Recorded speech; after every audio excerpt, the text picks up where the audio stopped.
在固定甲着人獅團精彩演出，為台南市關廟社區綠瓦運動館的動土來揭開序幕，包括運動部長李陽、台南市副市長葉鐵山以及多位的民意代表，甲着體育界的人士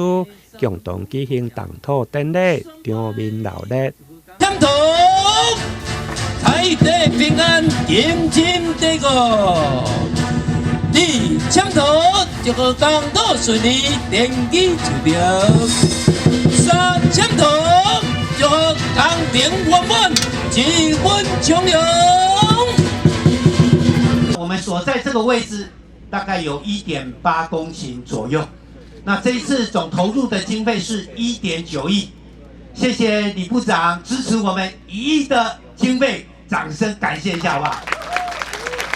也謝謝委員大力的爭取，所以我們希望透過1.9億的經費來打造一個符合國際標準的射擊場。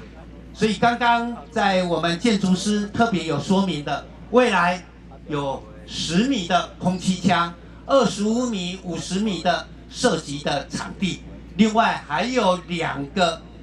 定向跟非定向的所謂的戶外的靶場。希望說未來在北部有公西靶場，那在南部我們這邊就有關廟的靶場，就誠如剛剛副市長所說的，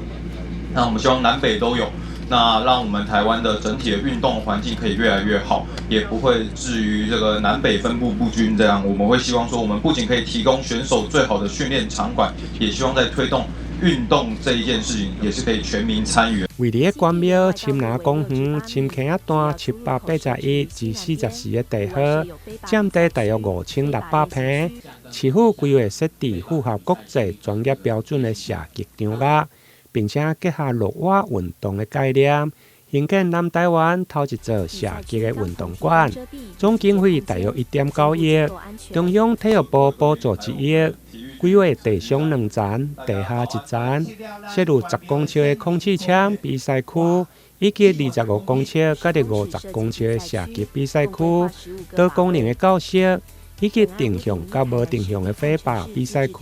練習場等，預計116年底就會來完工。台南新聞林彥根採訪報道。